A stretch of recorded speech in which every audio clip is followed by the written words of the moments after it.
Hello everyone, आज हम करेंगे क्लास 5 की एसएसटी का chapter number 18 industries in India. Certain crops like wheat, cotton, tea leaves, logs of wood need to be converted for their better use।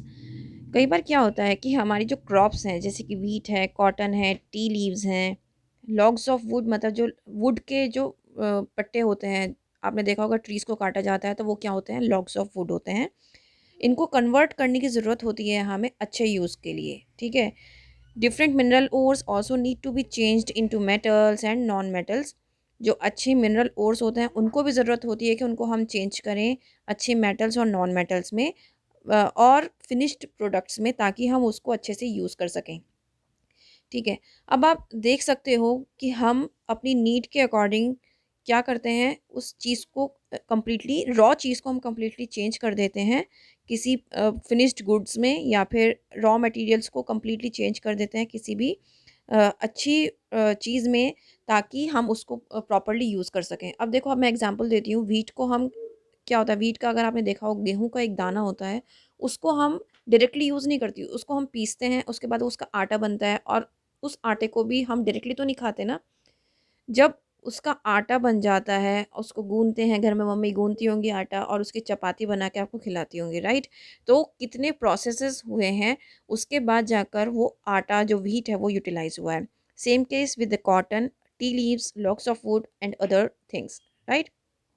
और जितने भी metals और non metals की अगर हम बात करें, कि जितने भी मिनरल ऑर्स होते हैं वो डायरेक्टली यूज़ नहीं किए जा सकते किसी भी मेटल में और नॉन मेटल में। उसके लिए क्या ज़रूरत है, उसको फिनिशिंग देने की, फिनिश्ड प्रोडक्ट्स देने के लिए हमें क्या करना होता है, उस रॉ मटेरियल को फिनिश्ड गुड्स में क्या करना होता है, कन्वर्ट करना होता है। और कन्वर्जन करने के लिए बहुत सारे प्रोसेसेस के थ्रू उस चीज़ को गुजरना होता है। अब जैसे कि मैंने आपको एक वीट का एग्जांपल दिया, ऐसे ही कॉटन का भी होता है एग्जांपल, ऐसे ही टी लीव्स का भी होता है, और लॉग्स ऑफ वुड का भी होता है। अब आप वुड का अपने आसपास देख लो, आपके घर में ही कितनी सारी चीज़ें वुड्स की बनी हुई हैं, ठीक है। तो आप खुद सोच सकते हो कि वो जो लॉग ऑफ वुड है वो गोल होता है, ठीक है, वो डायरेक्टली तो आके आपके घर में नहीं लग गया ना। उसमें कितने सारे प्रोसेसेस होंगे, उसके बाद वो आकर आपका फर्नीचर जो है वो रेडी हुआ है, राइट। अगर हम मेटल्स और नॉन मेटल्स की बात करें, आपने देखा होगा किचन में जो जितने भी जो मॉडर्न किचन होते हैं, उसमें क्या होता है, मेटल्स का यूज़ होता है, ठीक है। उन मेटल्स, वो मेटल्स कहाँ से आए, वो डायरेक्टली थोड़ी ना है, वो भी रिफाइन होकर आपके पास पहुँचे हैं। तो बहुत सारे प्रोसेसेस होते हैं बीच में रिफाइन होने के। उन प्रोसेसेस से गुजर कर कोई भी जो रिफाइंड चीज़ है, जो भी फिनिश्ड प्रोडक्ट है, वो आपके पास पहुंचता है। अब आप घर में कोई भी चीज़ यूज़ कर रहे हो अपने पर्सनल यूज़ के लिए या किसी भी चीज़ के लिए, तो वो कैसे पहुंचा है आप तक, वो पहुंचा है फिनिशिंग प्रोसेस पूरा होने के बाद, बहुत सारे प्रोसेस होने के बाद वो आपके पास पहुंचा है। तो अब आप समझ सकते हो कि इंडस्ट्रीज़ में क्या वर्क होता है। इंडस्ट्रीज़ में यही वर्क होता है, इसको रिफाइनिंग का काम होता है। कितने भी जितने भी प्रोसेसेस होते हैं, वो सारे कहाँ पर होते हैं कंप्लीट, वो सारे कंप्लीट होते हैं इंडस्ट्रीज़ में जाकर। तो आई थिंक आपको ये समझ में आ गया होगा अच्छे से, राइट। तो अब देखो, ये टाइप्स ऑफ इंडस्ट्रीज़ कितनी तरह की होती हैं। इंडस्ट्रीज़ तीन तरह की होती हैं, cottage industries, small scale industries और लार्ज स्केल इंडस्ट्रीज़। तीन तरह की इंडस्ट्रीज़ होती हैं, ठीक है। जो कॉटेज इंडस्ट्री होती है, are set up by individuals in their houses or by small groups of people.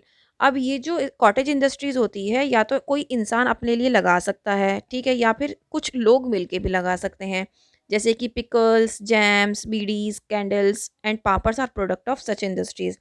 आपने देखा होगा बहुत सारी घरों में क्या होती है, लेडीज़ ना सब सामान घर में तैयार करती हैं और मार्केट में सेल आउट करती हैं।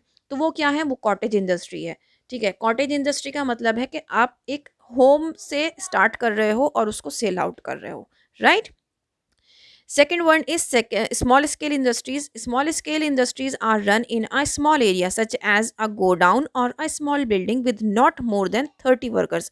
ये जो small scale industries होती है, ये छोटे से गोडाउन से स्टार्ट होती है और इसमें 30 से ज़्यादा वर्कर नहीं होते। इसमें स्मॉल कैपिटल और मशीन्स चाहिए होती है। यहाँ पर कैपिटल का मतलब है पैसा, ठीक है। यहाँ स्मॉल कैपिटल मतलब ज़्यादा पैसे की ज़रूरत नहीं है, और मशीन्स भी ज़्यादा मशीन्स की ज़रूरत नहीं है, आपको थोड़े मशीन्स में आपका काम हो जाएगा। It produces hosiery goods, sports goods, small electrical equipments, radio etcetera.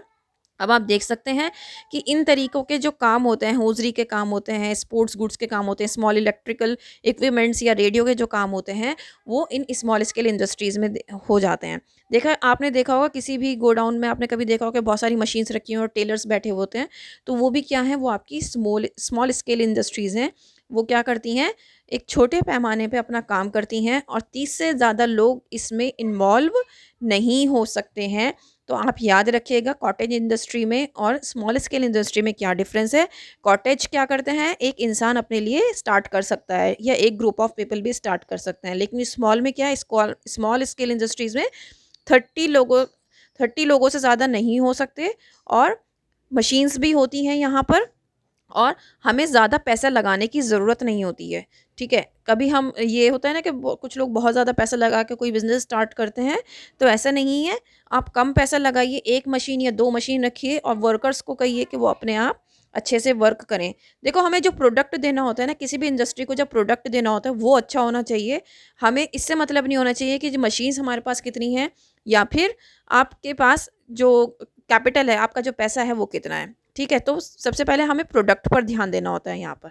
ठीक है, now next one is large scale industries.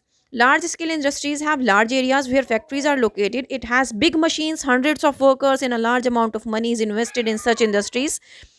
These factories have different units which function.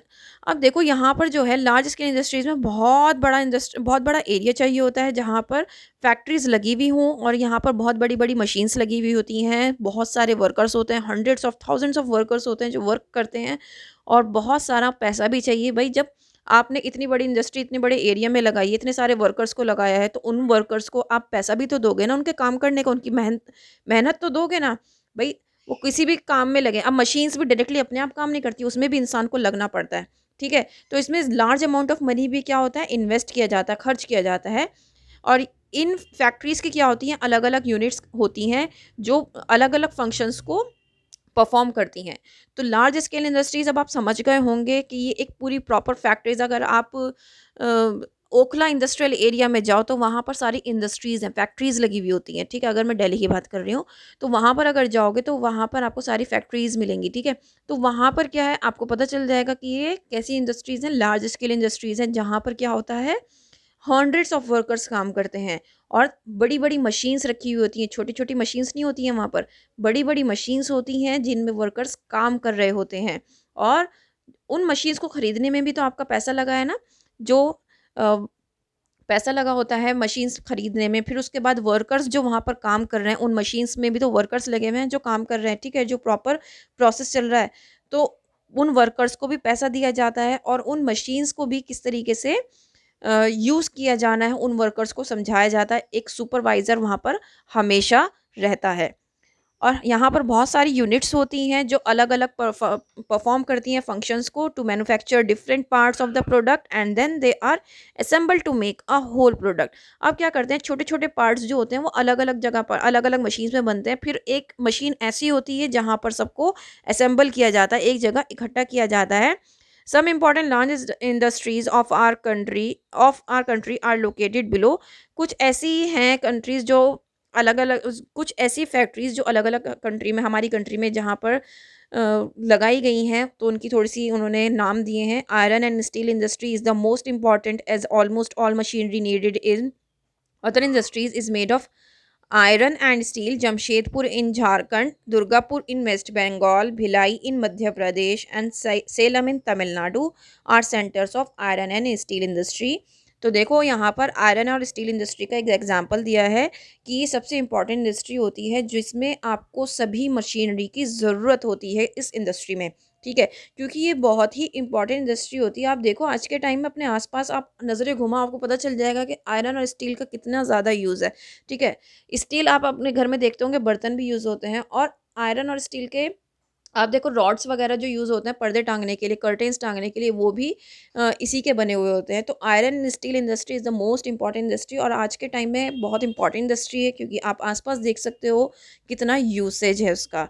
ठीक है, दूसरी बात ये, आप देखो ये जहाँ पर ये लोकेटेड है, इसकी लोकेशंस आपको याद करनी है। Jamshedpur in Jharkhand, Durgapur in West Bengal.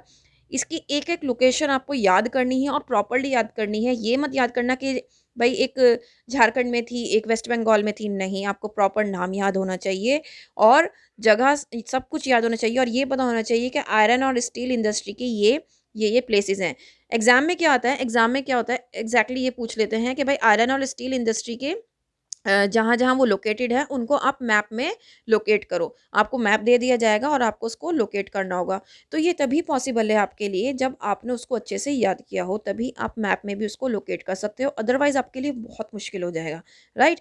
तो हमें किस तरीके से याद करना है अपने क्वेश्चन्स को? इस तरीके से याद करना है कि Jamshedpur in Jharkhand, Durgapur in West Bengal, Bhilai in Madhya Pradesh and Salem in Tamil Nadu. अगर देखा जाए तो सिर्फ़ ये 4 पॉइंट्स हैं जिनको आपको याद करना है कि ये सेंटर्स हैं किसके? किसके सेंटर्स हैं ये? ये सेंटर्स हैं इन आयरन और स्टील इंडस्ट्री के। तो आपको पता चल गया कि आयरन और स्टील इंडस्ट्री कितनी इम्पोर्टेंट है हमारे लिए, राइट? और अलग-अलग जो प्रोडक्ट्स हैं इसके सब अलग-अलग जगह पहले तैयार किए जाते हैं।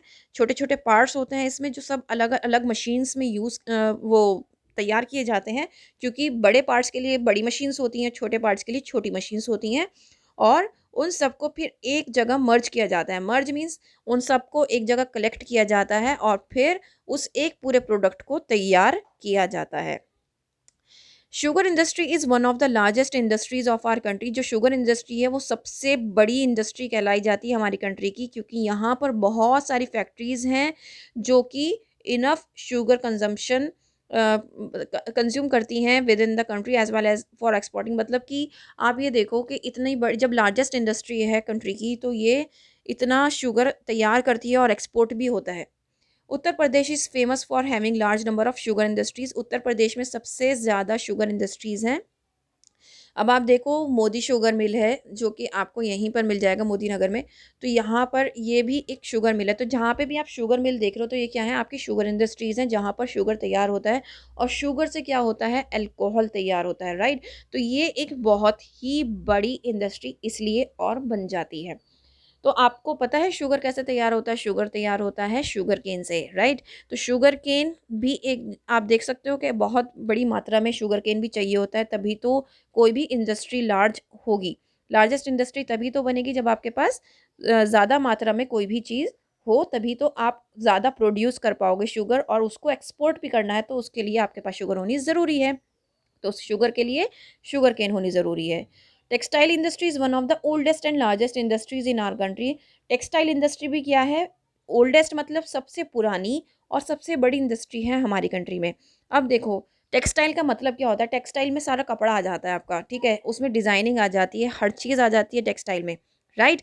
तो nearly half of this industry is located in Gujarat and Maharashtra. Ahmedabad and Mumbai lead in the number of textile mills. Textile mills produce cotton, wool and synthetic cloth. अब जैसे कि मैंने कहा कि जो भी टेक्सटाइल इंडस्ट्रीज़ होती हैं वो क्या करती हैं, आपका जो क्लोथ्स हैं वो प्रोवाइड करती हैं। अब वो जो क्लोथ्स होंगे वो कॉटन के भी हो सकते हैं, वूलन भी हो सकते हैं और सिंथेटिक भी हो सकते हैं।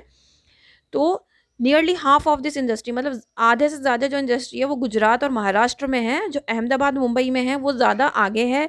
Textile mills, number of textile mills वहाँ पर ज़्यादा हैं अहमदाबाद और मुंबई में, राइट? किससे ज़्यादा हैं? गुजरात और महाराष्ट्र से। Textile mills produce cotton, wool and synthetic cloth. अब आपको पता चल गया होगा कि टेक्सटाइल मिल्स में क्या-क्या बनता है? कॉटन, वूल और सिंथेटिक। टेक्सटाइल समझ जाना, टेक्सटाइल से कपड़ा है, ठीक है? Electronic industry manufactures TV sets, transistors, typewriters, computers etcetera. जो टीवी सेट्स जो इलेक्ट्रॉनिक इंडस्ट्री होती है उसमें आपके मोबाइल फ़ोन्स वगैरह सब कुछ आ जाता है और ट्रांजिस्टर्स, टाइपराइटर्स, कंप्यूटर जितनी भी इलेक्ट्रॉनिक चीज़ें होंगी वो कहाँ पर आ जाएँगी? आपकी सारी इलेक्ट्रॉनिक इंडस्ट्री में आ जाएंगी। अच्छा, ये जो फन फैक्ट है इसको बहुत अच्छे से याद रखना कि जो the foundation of modern cotton industry in India took place in 1854 इन मुंबई। तो इसको बहुत अच्छे से याद रखना क्योंकि कई बार क्या होता है कि कोई भी जो क्विज़ होती है या फिर हॉट्स आते हैं उसमें ये पूछ लिया जाता है। अब देखो मैंने आपसे कहा है कि आपको सभी चीज़ों के नाम याद रखने हैं, तो इस मैप में आपको सब कुछ अच्छे से फिल करना होगा, ठीक है? अब आप देख सकते हो यहाँ पे सब कुछ दिया हुआ है, कहाँ पर स्मॉल स्केल इंडस्ट्रीज़ हैं, कहाँ पर लार्ज स्केल इंडस्ट्रीज़ हैं और कहाँ पर आयरन एंड स्टील इंडस्ट्रीज़ हैं। तो अब आपको क्या करना है, मेजर इंडस्ट्रीज़ पर क्या करना है, आपको याद करना है और अच्छे से उसको तैयार करना है क्योंकि आपको सिर्फ ये बताया जाएगा कि आपको आयरन एंड स्टील इंडस्ट्रीज़ लगानी है, आपको कॉटन इंडस्ट्रीज़ लगानी है। तो ये आपको याद करना होगा कि कहाँ पर कौन सी इंडस्ट्रीज़ होती हैं इंडिया में, ठीक है, कहाँ पर किसकी फैक्ट्री लगी हुई होती है इंडिया में, तो वो आपको याद करना है। स्कूल वाले नहीं देंगे, बहुत कम स्कूल्स ऐसे होते हैं जो नाम दे देते हैं, भाई आपको ये चीज़ें लोकेट करनी है मैप के अंदर, आप लोकेट करके बताइए। सब स्कूल्स में नहीं दिया जाता है। तो मैं आपको सबके अकॉर्डिंग बताऊंगी आपको किस तरीके से याद करना है। आपको आयरन एंड स्टील इंडस्ट्री का अलग से पूरा याद करना है, 4 पॉइंट्स है, वो चारों पॉइंट्स याद कर लेना, ठीक है। फिर उसके बाद कॉटेज इंडस्ट्रीज़ है, इलेक्ट्रॉनिक इंडस्ट्रीज़ हैं, सबको अच्छे से याद कर लेना। टेक्सटाइल इंडस्ट्रीज़ हैं, उन सबको याद कर लेना, ठीक है, बहुत इंपॉर्टेंट है।